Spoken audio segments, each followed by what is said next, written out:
नमस्कार, मैं वंदना अग्रवाल और आप देख रहे हैं रेड इंडिया प्लस। मौजूद है इस वक्त हम संगम विहार विधानसभा में और यहाँ पर हर्ष चौधरी जी के कार्यालय पे मौजूद हैं, जो कि पूर्व प्रत्याशी रह चुके हैं कांग्रेस से। तो जैसा कि आपको पता है, आज शहीदी दिवस है, पूरे देश में मनाया जा रहा है। इस कार्यालय में भी आप देख सकते हैं शहीदी दिवस मनाया गया है, क्रांतिकारियों को श्रद्धांजलि दी गई है। इसी विषय में यहाँ पर एक छोटा सा समारोह रखा गया। तो हर्ष चौधरी जी से हम बात करेंगे, क्या कहना चाहेंगे सर? क्या कहना चाहेंगे आज के उपलक्ष्य में? आज उन सभी शहीदों को नमन करते हैं जिन्होंने इस देश के लिए कुर्बानियाँ दी। वो इस देश के लिए रोल मॉडल हैं, चाहे वो शहीद भगत सिंह जी हैं, चाहे शहीद सुखदेव जी हैं, शहीद राजगुरु जी हैं। इन्होंने इस देश की आंदोलन में एक नई दिशा दी थी। चाहे तो ये इनके पास उस समय ये भी थी कि भाई माफ़ी मांग लें और अपनी फांसी को ये लोग नामंजूर कर सकते थे, लेकिन इन्होंने इस देश के युवाओं के लिए एक नई दिशा दिखाई कि हमें उस हद तक, जहाँ पर जिस हद तक भी जाना पड़े उस हद तक जाएंगे, माफ़ी नहीं मांगेंगे और अपने इस देश को गुलामी से आज़ाद करा के रहेंगे।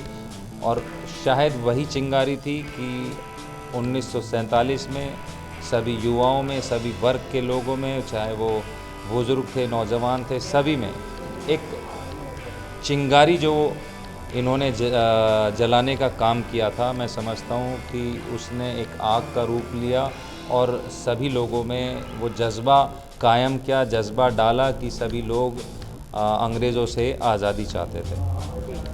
सर, आप क्या कहना चाहेंगे? शहीद भगत सिंह जी आज लगभग 94 साल बाद हम उनको याद कर रहे हैं। उनका जन्म 1907 में हुआ था, 28 सितंबर को। और जब इन्होंने असेंबली में बम फेंका था, उसमें सज़ा के तौर पर उनको फांसी दी गई थी, जिसमें 3 लोग थे, शहीद भगत सिंह जी और राजगुरु जी और सुखदेव जी, और तीनों को फांसी एक साथ ही हुई थी।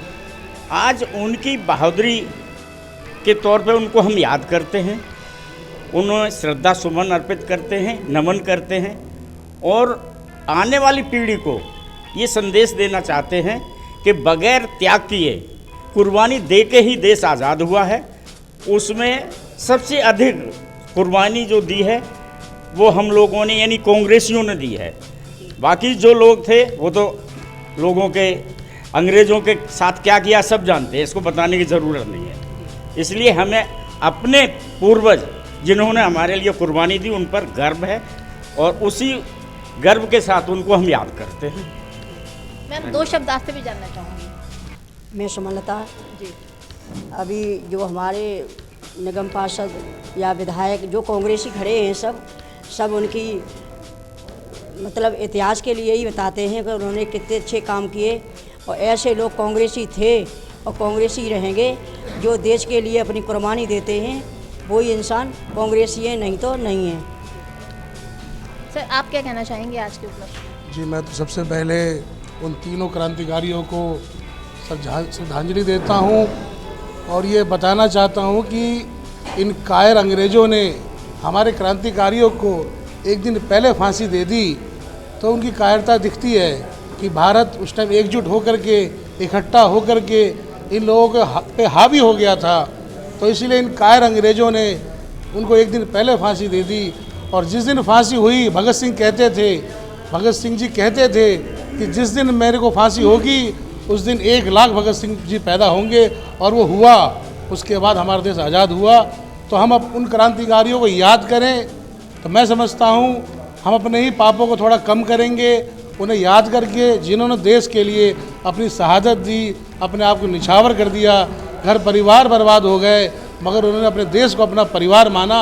ये आज के नौजवानों को, आज के लोगों को समझना चाहिए और उन्हीं के पदचिन्हों पर चल के आज जो देश जिस स्थिति में है वो गुलामी से कम नहीं है। तो उनको मैं मैसेज देना चाहता हूँ, हमेशा गलत के खिलाफ खड़े हो और सही के साथ खड़े हो। बहुत बहुत उनका तहे दिल से शुक्रिया अदा करता हूँ कि जो देश के लिए आज जो हम लोग आज़ाद देश में जी रहे हैं, हिंदुस्तान में, उनका इसके लिए बहुत बहुत शुक्रिया और धन्यवाद।